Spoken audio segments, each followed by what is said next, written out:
The envelope arrived without a knock, without a name attached to the hand that left it. It was just there when Dean stepped off the hallway and back into his little room behind the stage. On the other side of the thin wall, the club was alive. Late 60s Vegas, full blast. A low roar of voices, the clatter of glasses, the dull thunder of the house band rolling through someone else's number. The floor vibrated faintly under his shoes. In here, the air was still, smelling of powder, old smoke, and the starch from his shirt. The dressing room was the same as it had been for years, scarred mirror framed in hot bulbs, one of them buzzing, chair with the vinyl split along the edge, metal stand where his jacket usually lived between sets. On the table, glass with 2 fingers of something amber, a couple of cue cards he rarely bothered to read, a program folded back on his own photograph. And among all that, one thing that didn't belong. A plain white envelope, no hotel logo, no return address. His name on the front, nothing more. Black ink, written by hand in a careful, hurried script. There were many people in his world. Very few of them wrote letters. Almost none sent them to him 10 minutes before he was due back under the lights. He stood a moment with one cuff still unbuttoned, listening. Out front, the MC's patter bled through the wall, a familiar rhythm. They were working their way toward his next introduction. He had a window, small, but there. He picked the envelope up between 2 fingers. The paper felt rougher than the club stationery, thicker. One corner was bent, as if it had been turned over in someone's pocket too long. The ink of his name had a faint smear where a thumb might have dragged across it. Leave it, he told himself. Read it after. His thumb was already at the edge, worrying the seal. A head poked through the half-open door. One of the crew, headset slung around his neck, breath smelling faintly of coffee. 5 minutes, Dino. You set? Always, Dean answered, the word coming out by habit more than intention. The door clicked shut. The hallway noise dropped back to a murmur. He tore the envelope open the way men did before there were letter openers on every desk, thumbs sliding under the flap, a small rip, paper giving way. A few pages slid into his hand, but his eyes stopped on the first line of the top sheet. He didn't read the rest. His hand stilled. The muscles in his forearm tightened around the paper. The bulbs around the mirror seemed suddenly too bright, carving every line in his face into sharper relief. The air in the little room thickened, as if someone had quietly turned down the oxygen. He lowered himself into the chair without meaning to, the move slow, controlled. The letter stayed in his grip, creasing under his fingers. He didn't curse. He didn't reach for the drink. He just stared at those first words, words meant only for him, words that belonged nowhere near a stage. Out in the club, a joke landed, laughter burst against the wall. A smatter of applause, the scrape of chairs, the band shifting keys. Somewhere in the patter, he heard his own name floated, the crowd answering with a cheer he'd worked a lifetime to earn. None of it reached very far into the room. The man who could usually find a quip for anything sat in silence, the clock on the wall ticking much too loud. Whatever this was, it wasn't a fan's note, wasn't a request, wasn't something he could shove in his pocket and forget. On the table, the glass still caught the light. Beside it lay the torn envelope. In his hand, the letter. Between those 3 small, ordinary things, a gap had opened that no one on the other side of the wall knew existed. Weeks before that envelope appeared on his dressing room table, the trouble had already been sitting in his house. Not the front rooms, where guests saw framed photos and trophies, but in the small paneled study at the back, bookshelves packed with scripts, a low lamp, a desk buried under folders. Late at night, the only sounds were the ice settling in his glass, and the phone, which had started ringing more than he liked. On the desk lay 3 piles, contracts from the casino, television offers, and a stack of legal papers stamped with the name of a company he hadn't thought about since the 50s. Back then, when he was climbing, someone had convinced him to put his earnings into a little Nevada corporation, 2 or 3 partners, some vague talk about tax advantages and future control. One of those partners, Vince Corelli, had faded from his day-to-day life years ago. The corporation had become a ghost in a file cabinet, until a lawyer cleared his throat on the phone one evening. "Mr. Martin, this old company was never dissolved properly," the man said. "Mr. Corelli's attorneys are asserting that it still owns a piece of your name, and anything tied to it." "Anything?" Dean asked. The pause on the other end told him enough. "Royalties, residuals, possibly the trust you've set up for your kids. If his position stands, it could get noisy." No one outside that room knew. To the public, he was still the unbothered figure with the glass and the grin. But after the shows, he sat under that lamp, staring at paragraphs of language written by men who never stood under a spotlight. He could feel the pinch from every side. Managers reminded him, "You can't let this hit the papers, Dean. You're a franchise, for God's sake." Family wanted clarity. "Fix it before it lands on us." His own conscience muttered that it wasn't just money. It was his name, the one he'd tried to leave his children clean. One night, his business manager leaned in his doorway with too much reassurance in his smile. "Let us deal with it," the man said. "It's paperwork. Jake, don't need to drown in this stuff. Sign the authorizations, we'll make it go away." Tired with shows stacked on the calendar, Dean let himself believe it. He signed where they told him, trusting the faces more than the print. What nobody explained clearly was that the paperwork didn't just circle dollars. One clause, tucked into a tangle of sentences, let Vince's lawyers argue that the old corporation had the right to license his image, his voice, his likeness, however they saw fit. Cheap tours with his name on the marquee after he was gone. Cut-rate products, strangers deciding how his legacy would be packaged and who in his family might be cut out. Someone close to him had warned him months earlier, a quiet, worried voice over lunch. "Read this yourself, Dean.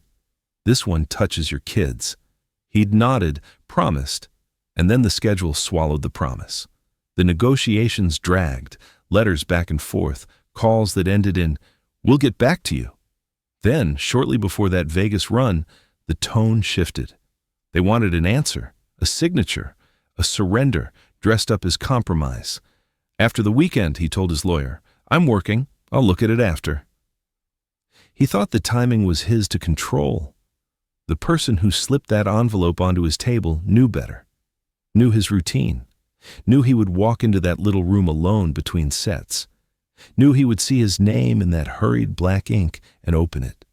It wasn't an accident that the letter arrived on a night when the club was full and the schedule tight. It was an ultimatum, hand-delivered to the only place he could never fully step away from. So when he lowered himself onto that split vinyl chair with the page crumpling in his fist, he wasn't just reacting to a line of text. He was feeling, all at once, the weight of months of decisions pushed aside, and the realization that the small problem everyone was supposed to handle had come looking for him personally, in the one space he'd always used as a refuge from everything that wasn't the show. The room felt smaller now, as if the walls had leaned in while he was reading. Dean sat very still, the paper caught in his hand just tight enough to make it whisper. The bulbs around the mirror threw a flat, unforgiving light across the glass. Shadows in the corners, which a minute ago had been nothing but darker patches of paint, seemed to have edges. His eyes stayed on the first line. He had read thousands of contracts in his life, but never one that began like this. Not with "Dear Mr. Martin," not with legal flourishes, but with a simple sentence that took his name away from him and laid it on someone else's desk, alongside the future of what he meant to his children. There was a soft knock. "2 minutes, Dean. You're up next." The voice came through the door, cautious. He didn't answer. The silence on his side stretched a beat too. Long. Whoever it was shifted their weight, thought better of pushing it, and moved off down the corridor. Footsteps faded into the general rumble. He let the sheet slide down into his lap and lifted his gaze to the mirror. The face looking back was familiar. The tan from stage lights, the careful part in the hair, the tie loosened just so, But the eyes seemed set deeper, focused somewhere beyond the glass. His jaw had clenched without his noticing. A small pulse flicked in his neck. He lowered his glance again and drew his thumb across that first sentence, as if the ink might smudge, as if the words might change if he checked them enough times. They didn't. They sat there, cool and final, written by someone who knew exactly which nerve to press. This was no form letter. Whoever had dictated it had walked through the same years he had. They knew the old company name, the forgotten clause, the names of his kids. They knew how badly he wanted the Martin that came after him to mean more than a logo on cheap posters. On the other side of the wall, the club kept going. A punchline hit. The crowd responded in one thick wave. Chips clacked at the tables out on the floor. The orchestra rolled into his intro music without him. A hinge creaked. His manager eased the door open a fraction, then all the way when Dean didn't look up. "Dean," he said softly. "They're waiting. If you need to push, we can stall a song or two." Dean lifted one hand, palm out. Not now. The man stopped where he was. He had seen Dean angry, drunk, exhausted. He had never seen him emptied. He backed away, leaving the door ajar. Dean stood, slowly. The paper slid from his lap, dangled between his fingers. He took one step toward the hallway and stopped. The first page tugged at him like a weight. He turned back, folded it once, then again, smaller and smaller until it fit inside his fist. The motion wasn't careful. It was protective, as if he were hiding a wound rather than a document. He remained there a moment, halfway between the chair and the door, caught in the spill of light from the mirror and the strip of brightness leaking in from the stage. "Another minute," he whispered, barely audible, not to anyone else but to the man inside his own skin. He wasn't ready to walk out there, but he also knew there was no one else he could be in this building, on this night, except Dean Martin. The knock came again, louder this time, followed by the door swinging wide. His manager stepped in, already half turned toward the corridor, as if trying to tug him along with momentum alone.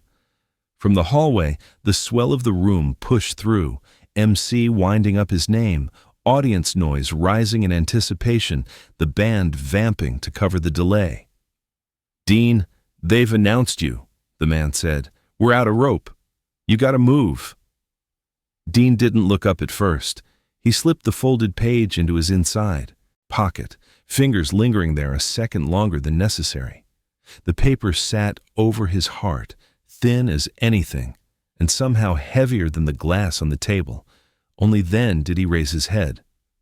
"Who dropped it?" he asked. The question was so flat, it took a moment to register. The letter?" The manager blinked. "Kid from the floor brought it back. Said a runner left it on the table with your name on it. Looked like studio stuff. I figured—" "Name," Dean cut in, still quiet. "Did he give you a name?" "No, just for Mr. Martin. You know how it is. People always trying to get things back here."